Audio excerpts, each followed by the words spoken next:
It's almost like the world doesn't want these guys to go. Flat tire on Timon this morning, but first crew off to the airport. Yeah, we're good.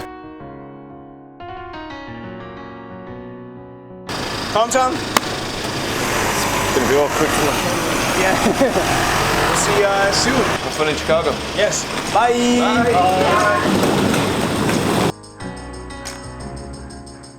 Bye. Bye. Bye, guys. Bye. See you, Brendan. See you. Hola, ¿cómo estás? ¿Todo bien? Bye. High five. Boom. See you guys later. Thanks for having me. Of course, man. See you next time. Bye. See you in Jersey City. Oh yeah. Watch your head. He's a good kid. He means well anyway. No, a good kid. 18 years old, just started a YouTube channel, wants to be a travel photographer. And yeah, you should go check out his channel. I mentioned it on like the first video, but yeah, check it out in the description. I think it'll be really interesting seeing the progress of Mitchell's channel as an 18-year-old through the years. If he continues, I think that'll be a fun journey to follow, so go check it out. And let's head to the room. Let's head to the room and do a quick talk. Okay, so I want to talk, and I want to talk about the title of this video. The title of this video isn't clickbait. I feel this way. I don't really love my photos from Patagonia, and I'm really happy about it. And I guess there should be a disclaimer before I get into this in saying that I haven't edited my photos yet from Patagonia, and a lot of times they do come to life in the edit. So, yes, I'm not exactly happy with my photos. I don't like my photos. But I'm really stoked about that. I'm excited about that. I'm thrilled about it. And I think that has to do a lot with my personality, the type of person I am. I'm the type of person who feels like they should always be growing, like they should always be improving. I'm never content with myself as a photographer or as a person. I'm always trying to improve. And for the past year, I've kind of felt like I've been at this plateau, especially in my photography, where I can walk up to a scene, shoot a shot, make something look cool, and move on with my life. But I'm always wanting to take it to the next level. I look at the work of photographers like Art Wolf, for example, who just has this eye for composition and photography that it obviously takes years to do. You don't just roll out of bed and become a phenomenal photographer. It takes time. But I see that and I want that. I want to be up there. I want people to look at my work and think of it in the same level as people like Art Wolf. I want my skill level to be there. And as I said, I've kind of been in this plateau, maybe for a year, where I feel like I haven't been able to push to the next level. I haven't been able to get there. And I wasn't really sure why. And then on this trip to Patagonia, it kind of was like this moment of clarity, where I started seeing the world different. I started seeing compositions, I started seeing the details, I started seeing the lines, I started to see emotion and light, almost like clarity. And it was a really strange, almost cerebral feeling. You know what I'm talking about. It was a strange feeling. And it was a really almost overwhelming feeling. It was kind of like almost an out-of-body experience. And I'm excited about this. I am so excited about this, and I hope it continues. But it's kind of like also this really frustrating phase in Patagonia where I could see perfection, I guess. But I couldn't capture it because I can see it and I understand what it takes and what I need to do and how to get there. And I'm not there yet. And I guess that's why it's exciting for me. I think that's why this has just been so fun, is because I can see that I'm getting there. I can see that the progress is about to happen. I can feel a breakthrough happening, and I'm really excited for this. And like I said, during this Patagonia trip, I found myself at like a typical shot and working the camera and trying to find lines and trying to dig deeper into the composition. And I found myself not rushing to shoot the shot. I found myself really thinking. And I think that I'm hopefully at this level where I no longer just walk up to a scene, see something cool and photograph it, but rather really make a photograph. And I think this progress is fun. I really do. I think this is such an interesting thing, and I like watching photographers progress through this, which is one of the many reasons I love running these photography workshops, is because I can watch people's progress, especially the people that come back time and time again. It's fun to watch. And it's kind of funny, it kind of reminds me of this diagram where on the bottom axis you have time, On the top axis, on the vertical axis, you have how good the photographer actually is. And then you have a line coming across, which is the actual skill level of the photographer. And it starts out way back when you first learn how to take a picture. So down here, you're clicking the trigger. And then you slightly move up when you learn how to do things like low depth of field, shallow depth of field. It was the first thing I learned. I think the first shallow depth of field photo I took was 2 days after getting a camera. I took this picture of some, I don't even know what they were. They were snow-covered berries in the backyard of my parents' house, literally a day after I bought my camera, or 2 days after I bought my camera.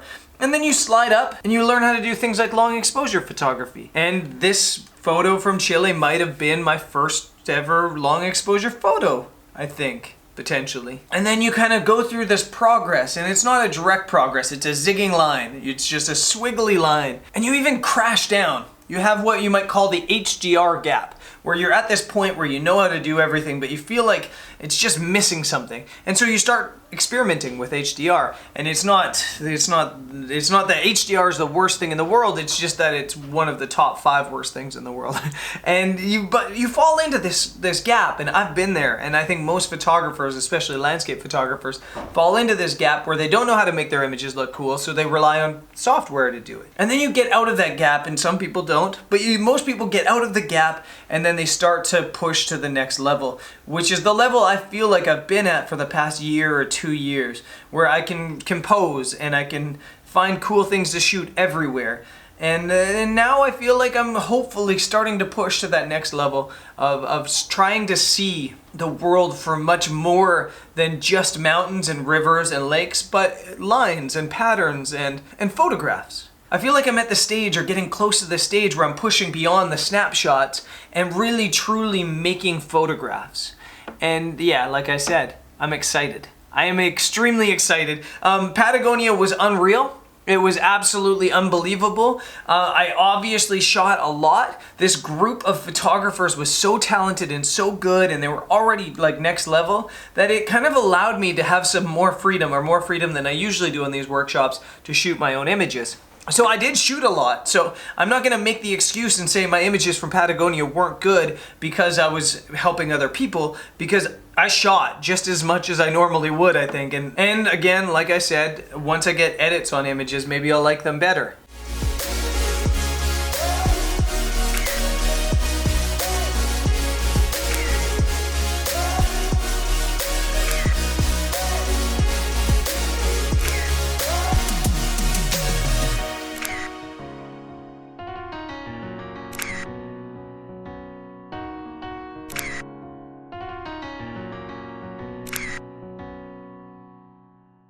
But yeah, massively talented group of photographers on this workshop. I think a lot of our workshops end up almost being like a bunch of photographers going out and shooting, because people are extremely talented.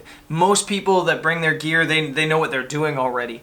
And they don't need that much guidance, they kind of just want to go and shoot with a bunch of cool people, and that's exactly what this group was, a bunch of cool people. That's not to say that on workshops beginners aren't allowed.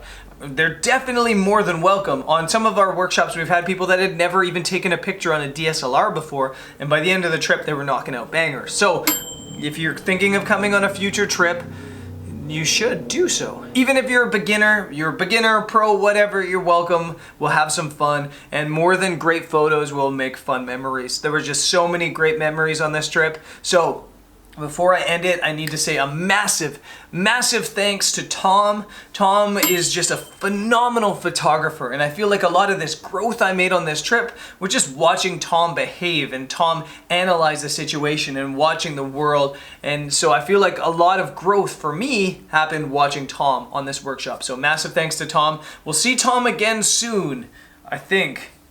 Probably within this year. We'll definitely hang out at some point. We're gonna announce a Patagonia trip. This trip is gonna happen again next year. In fact, we might even double up and do back-to-back and maybe do one trip that's a camping trip. There will be an announcement on that really soon. I'd say probably within a week or two. And oh, before I go, a massive thanks to Greg Snell. Massive, massive. I didn't forget him. I just wanted to save the best for last. Greg made this so easy. He made this trip so easy because I have somebody helping to shoot B-roll, helping grab images of me, helping grab images of participants, of Tom, videos, behind the scenes, and then on top of it, Greg's just such a good guy, such a good human being who has this passion for life and teaching, and yeah, it's just so good to have Greg every single time on these trips. And I think Greg will probably become a staple to the channel over the years. I think I'll see him again in July in Georgia, not the state, the country, Georgia. I think that's the plan for August. No, July, I said. Yeah, Georgia in July. Anyways, guys, I've been rambling too much. I'm excited. I don't like my photos from Patagonia, but I'm excited. And that's totally cool. So I will see you guys on tomorrow's episode as I make my way north. I'm heading to the United States. I'm gonna be driving Route 66 from Chicago to LA, the entire length of it over like 2 weeks. So that's the next series, Route 66. I'll see you there. Peace.